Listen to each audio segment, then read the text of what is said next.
Madame la Présidente, Messieurs les commissaires, chers collègues, nous avons une boussole. Cette boussole, c'est le pacte vert européen que nous avons collectivement choisi en 2019. Nous avons pris des engagements internationaux et nous avons célébré collectivement les succès de la COP15 à Montréal et du traité BBNJ sur les fonds marins il y a quelques semaines. Le rendez-vous que nous avons maintenant, c'est un rendez-vous avec notre propre cohérence. La cohérence par rapport à notre pacte vert européen, la cohérence par rapport à nos engagements internationaux, la cohérence par rapport à notre crédibilité tout court dans les enceintes internationales. Ce texte, il est le fruit d'un compromis. Il y a du pragmatisme, il y a de la flexibilité, il y a des capacités d'adaptation pour nos cadres nationaux. Mais il y a une ambition environnementale qui n'est pas descendue de nulle part, qui est la synthèse de ce que nous disons, de ce que disent les ONG, de ce que disent les experts, de ce que dit la société civile. Nous avons engagé une bataille pour la baisse des émissions de gaz à effet de serre. Et pourtant, ces émissions, nous ne les voyons pas.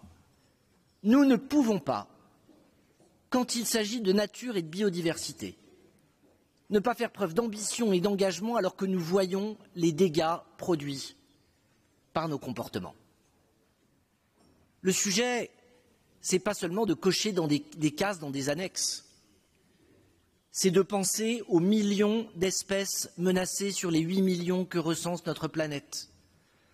C'est de nous interroger sur notre responsabilité devant l'histoire, quand si nous ne faisons rien, il y aura plus de plastique que de poissons dans les océans en 2050.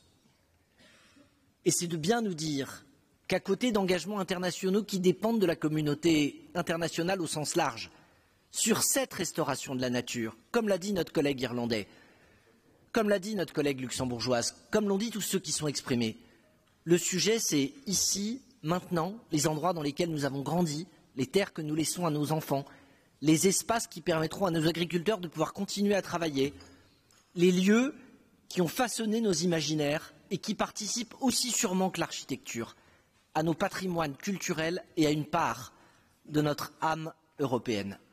C'est rien moins que ça, ce sujet du règlement sur la restauration de la nature. Alors, mes chers collègues, non seulement la France soutiendra ce texte, non seulement elle soutient le texte de la présidence suédoise et tient à remercier les efforts qui ont été faits pour arriver à ce texte de compromis, mais je vous en conjure, le rendez-vous que nous avons, il va au-delà de nous-mêmes, avec les engagements que nous avons pris par le passé et avec l'héritage que nous voudrons laisser pour l'avenir.